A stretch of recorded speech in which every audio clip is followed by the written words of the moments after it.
If you're thinking, oh, I'll just do survival jobs for some time and boom, I'll get my perfect job, please think again. If you are coming from a culture where men believe that it's their duty to go to work, then come back and rest without doing anything to take care of the family, the home, and the kids, you are in for a shock. Hello everyone, welcome back to my YouTube channel.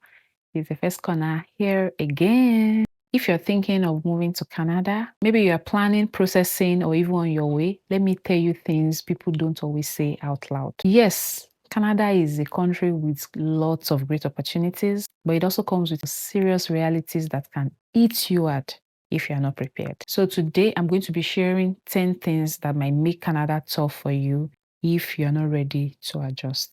Let's get into it. Number one, you hate the cold and seasonal wardrobe changes. Let me be honest, winters here in Canada are not for the weak. They are long, they are brutal, and they are overwhelming. We're talking about temperatures that drop to as low as minus 30 degrees, even minus 40 sometimes. The winds will slap your face, the snow will pile up for months, continuous snow packing and everything. It snows, you pack, it snows again. It's just repetitive. The cold is not only uncomfortable, it affects your body. The cold weather also triggers seasonal flu, joint pains, dry skin, name it. I've had days where my bones ached, like my muscles and bones were aching because of just walking outside for a short time, especially when you go to church, school runs, or just to even take a walk outside.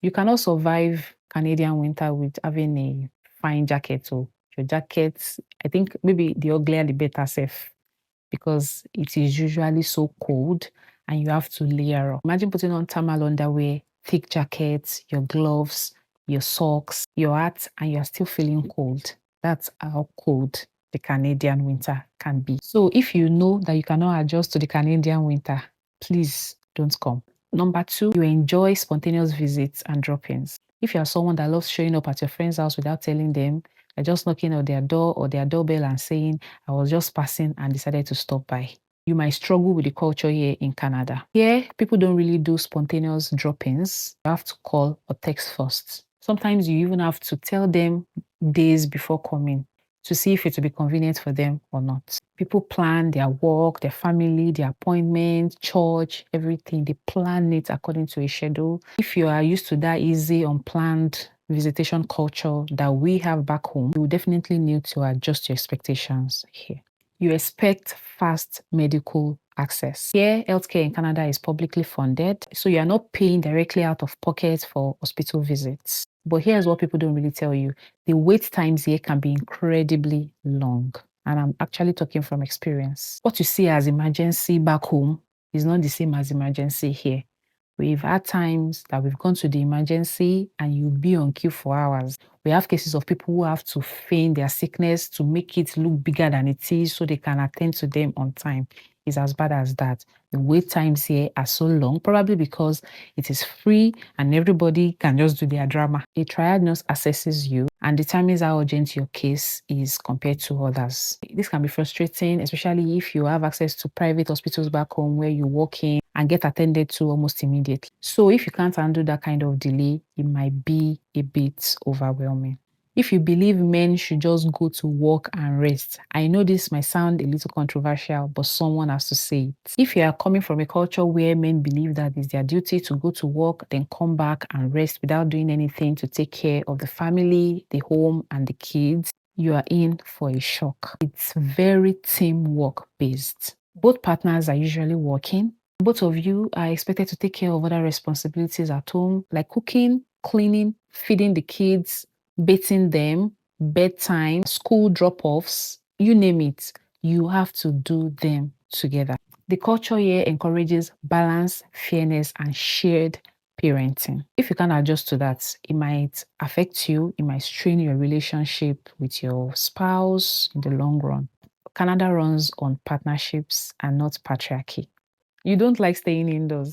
If you are someone that doesn't like staying indoors and you're always looking forward to hanging out outside, going for parties, events, you are in for a shock. If you're in that category, you might find Canada a bit depressing, especially during the colder months. Yes, outdoor life exists here, but you cannot compare it to back home. We have more colder months than warm months. So you are more indoors than outdoors. Yes, during the summer, it can be fun. You can have barbecues. You can have fun day at the park. You can have lots of festivals.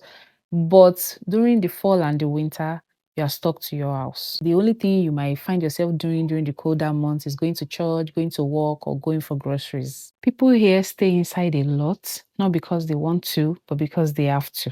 Long, dark days might make you feel isolated, especially if you are not mentally or emotionally prepared for it. So if you need to be outdoors most of the time, this might be a major adjustment for you. Getting a job would be easy. The job market here in Canada is not as easy as people think, especially if you are aiming for good paying and professional jobs. It takes time, strategy, and sometimes a willingness to start over in some areas, including how to write Canadian style resumes, how to network, how to interview, even sometimes how to talk at your places of work. If you are thinking, oh, I'll just do survival jobs for some time and boom, I'll get my perfect job, please think again.